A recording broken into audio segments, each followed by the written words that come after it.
Hi, everyone. Dr. Carolyn here. And today I'm going to be talking about something you may not have heard about, reward deficiency syndrome. Now, for most of us, food is a source of pleasure, right?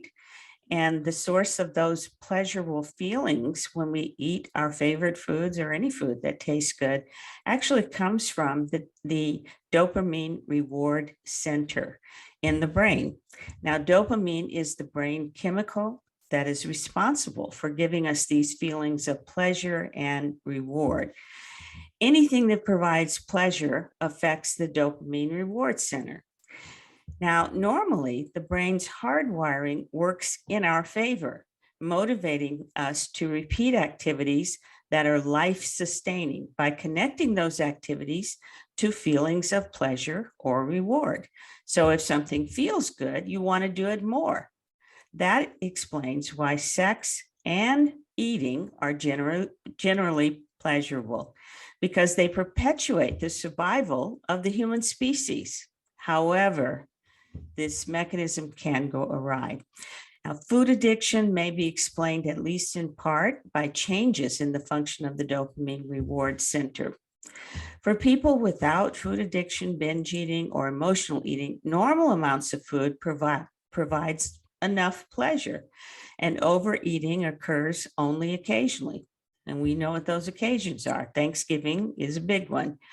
But if you have a food or eating addiction, binge eating, or emotional eating, you may not feel the same amount of pleasure when eating the normal amounts of food. Or when you eat foods that are not your food fixes, as I call them, those foods that you crave and have difficulty controlling. Even eating that isn't really about survival at all, so you're just eating to nourish your body, can be driven by rewards equal survival dynamic. When you use food to provide comfort or to numb yourself from emotional pain, this behavior locks into the same mechanism that drives you towards life-sustaining activities.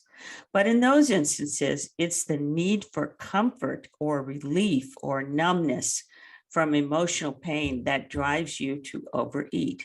You may feel like you're craving a certain food when in fact, you're really craving a certain feeling that you're using food to provide. So I want to say that one more time. You may feel like you're craving a certain food, whether it be chocolate or chips or whatever, but in fact, it's not about the food. It's about the feeling that eating that food gives you. And then you end up, so once again, the result is that you're obsessed with eating and you may binge on foods that modify your emotions. So that's how food is being used as a way to change how you feel. Reward deficiency syndrome involves a failure in the brain's dopamine reward center. Now, researcher Kenneth Blum described reward deficiency syndrome some time ago, and he defined it as a syndrome defined by difficulty experiencing feelings of pleasure or satisfaction. So if you have reward deficiency syndrome, your brain has a harder time detecting the pleasure signal carried by dopamine, leading you to want to turn up the volume by either eating more food or eating more of those food fixes that give you that feeling that you're looking for. Low dopamine D2 receptors in the brain may make you more prone to emotional eating and to binging. Now, underlying dopamine regulation issues may explain why many people with binging behaviors and food addiction have a higher risk for another addiction, whether it be gambling, sex, alcohol use disorder, drug addiction, etc.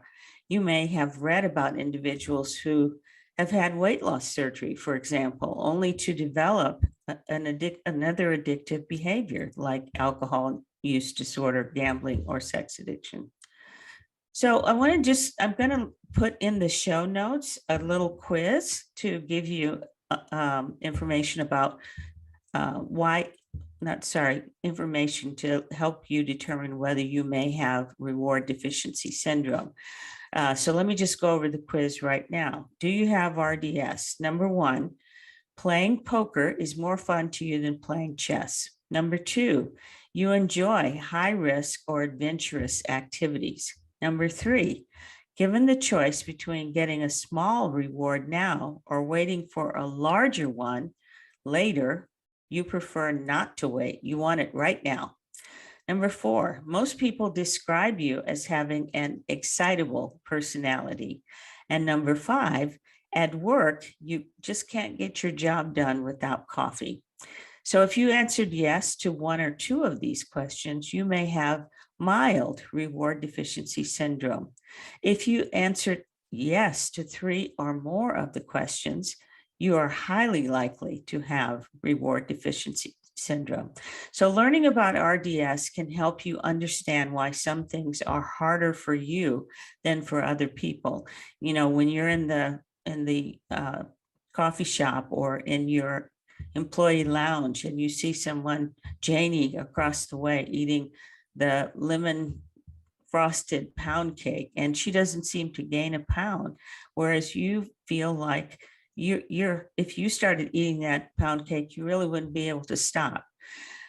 That's the difference between someone who has reward deficiency syndrome versus someone who does not.